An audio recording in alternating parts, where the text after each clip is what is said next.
Today we're going to talk about the car behind me, a 1985 Lamborghini Jalpa. Now there's not a lot of information out there about the Jalpa, so if you're confused, allow me to sum it up for you. This car is the 1980s. You discover that the second you climb inside, when all you see is white. There are white door panels, for example, and white seats, a white center stack, center console, and parking brake boot. There's even a little white lid between the seats that you open to reveal a white storage compartment.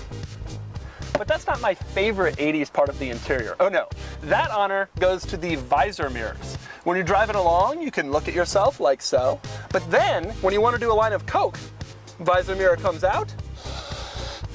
It's perfect! The sheer 80s-ness continues on the outside, where the car features a classic 80s wedge shape and a wide, low-slung, exotic look. In fact, you could almost think of it as a baby Countach. And that's exactly what it was, a baby Countach. You see, while the Countach cost around 100 grand in the 1980s, this thing was only 58. You'd be right to think of it as the Huracan compared to the Countach, which is more like the Aventador. But there's one problem. The Huracan is still a fast, exciting, high-performance vehicle that'll tear your face off when you're going around curves. But the Jalpa... Let me put it this way.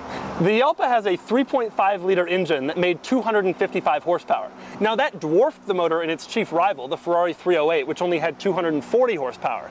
But today you can get a larger engine and more horsepower in a Chrysler 200. So is it awful, slow, lethargic?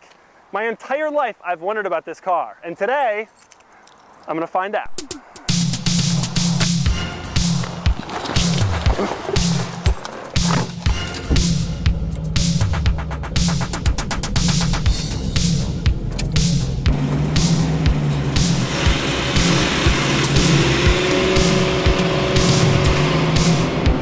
All right, driving Lamborghini Jalpa, one of only 411 built.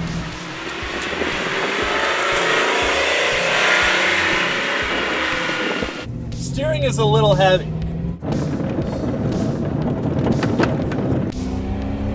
Oh, that sound is excellent. It's stunning. That's a 3.5-liter engine.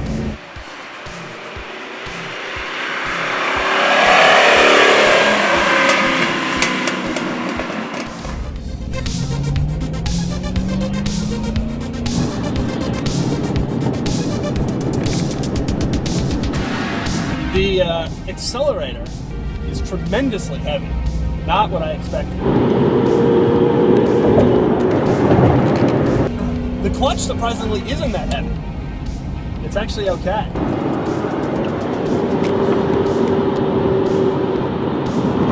It sounds great. You would want to floor it all the time, but then you'd be worried that doing so, it would catch on fire.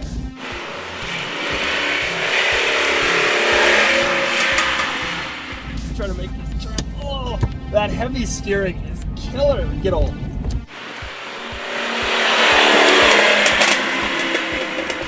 Oh, a Murano convertible. I don't make mistakes.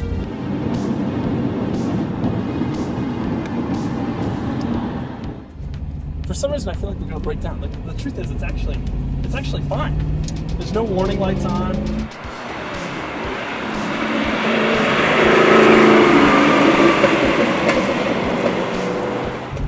I need more arm muscles than this. I would be far more muscular if I owned a Jalpa.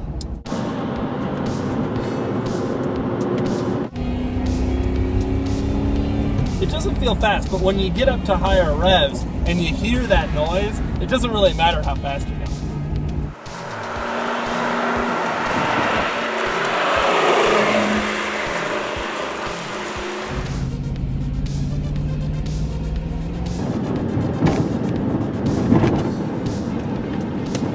You would think that a car of this vintage, especially an old Jalpa, has been kind of tattered and crappy, but this is actually still a pretty good drive.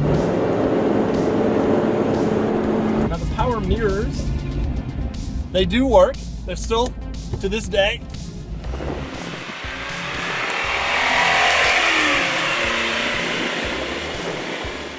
what a nice day to drive around the park and do a little arm exercise at the same time.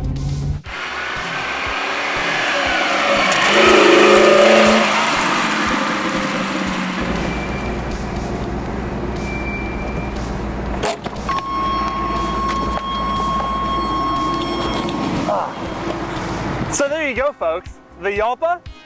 Pretty good. Okay, but only because you insist. First off, it's important to understand that no Jalpa in history is perfect. They all have panel fitment issues and leaky carburetors, and they make weird noises. But this one is actually pretty good. You can tell that because it's running. So let's start at the front. Up here you have your requisite 1980s pop-out headlights. And then there's the front trunk, which isn't actually a trunk. Instead, it holds the battery and the spare tire and a few other essentials. The actual trunk is around back, and you open it with a different key than you use to start the car, one of several keys that comes with the vehicle. Pop it open, and you'll find that it is surprisingly roomy back here. Not that you'd want to ever put anything in this trunk, because, you know, Italian car, engine, trunk, it'll be incinerated. Inside, the interior is pretty bare bones, which is fairly common of exotics of the time period. For example, you have a bunch of right angles everywhere with a bunch of switches that probably don't work all that well. And a bunch of gauges that don't either, like this speedometer that's showing 30 even though the car is stopped. But we do have air conditioning. And supple leather seats. And you also have a horn that is operated from the turn signal lever. You also have power windows.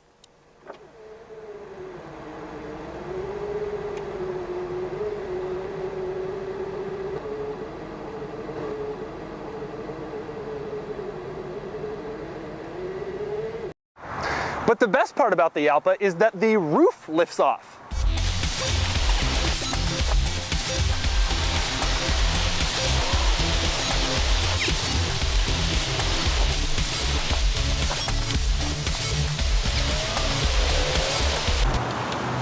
Okay, that worked. And it stows directly behind the seats.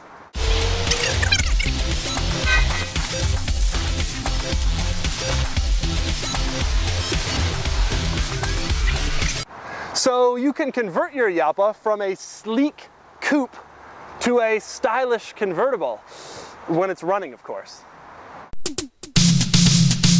So there you go, folks. That's everything you've ever wanted to know about the Lamborghini Jalpa.